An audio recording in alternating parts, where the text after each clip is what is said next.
বিসমিল্লাহির রহমানুর রহিম।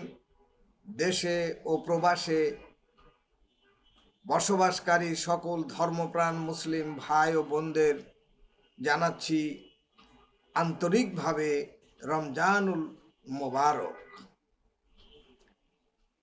আজ রমজানের প্রথম দশক, প্রথম রোজা থেকে দশম রোজা শেষ হলো। দ্বিতীয় দশক 11তম রোজা থেকে 20তম রোজা শুরু হলো।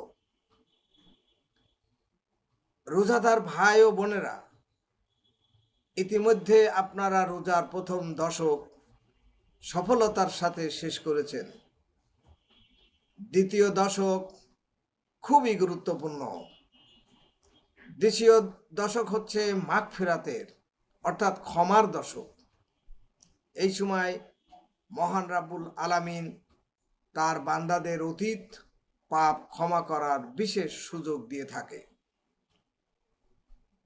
হাদিস ও কোরআনের আলোকে এই দশকের গুরুত্ব হচ্ছে, এক, রসুল পাক সাল্লাল্লাহু আলাইহি সাল্লাম বলেছেন, রমজান মাসের প্রথম অংশ রহমত, মধ্য অংশ মাগফিরাত এবং শেষ অংশ জাহান্নাম থেকে মুক্তি। বাইহাকি। পবিত্র কোরআনে বলা হয়েছে, বলুন হে আমার বান্দাগণ, যারা নিজেদের উপর সীমা লঙ্ঘন করেছ, তোমরা আল্লাহর রহমত থেকে নিরাশ হও না। নিশ্চয় আল্লাহ সকল গুনাহ ক্ষমা করেন। সূরা আজ-জুম্মার আয়াত 53। এই আয়াত ইঙ্গিত দেয় যে এই সময়ে আন্তরিক তওবা করলে আল্লাহ ক্ষমা করবেন। 3, রসুল পাক সাল্লাল্লাহু আলাইহি সাল্লাম বলেছেন, যে ব্যক্তি ঈমান ও সওয়াবের আশায় রমজানের সিয়াম পালন করবে, তার পূর্বের সমস্ত গুনাহ ক্ষমা করে দেওয়া হবে। বুখারী ও মুসলিম।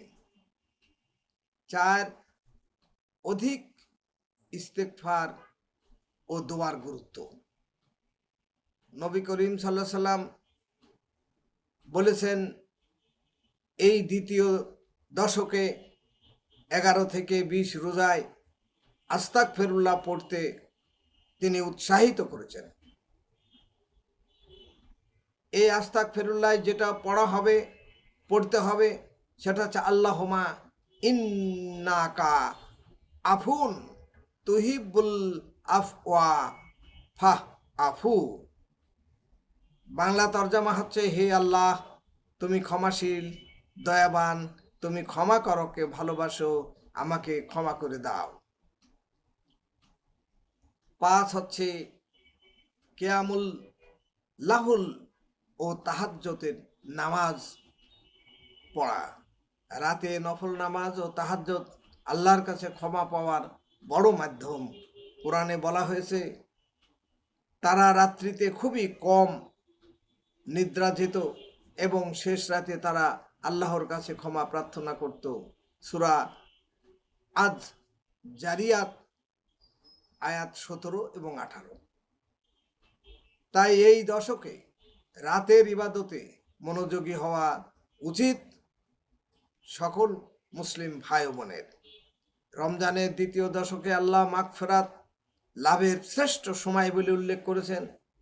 এই সময় বেশি বেশি ইস্তেগফার করা, নফল নামাজ ও তাহাজ্জুদ পড়া, কোরআন তেলাওয়াত করা, গরিব দুঃখীদের সাহায্য করা। আল্লাহ আমাদের সবাইকে এই দশকের বরকত লাভের তৌফিক দান করুন, আমিন। আখেরি দশকের প্রস্তুতি। দ্বিতীয় দশকের ইবাদত আখেরি দশকের জন্য আত্মশুদ্ধি ও প্রস্তুতি গ্রহণের সুযোগ করে দেয়, যাতে লাইলাতুল কদরের বরকত লাভ করা যায়।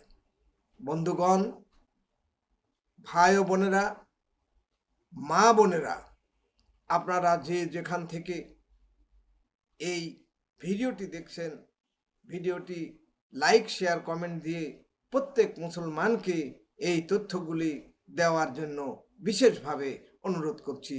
আমিন, আমিন, আমিন, সুম্মা আমিন।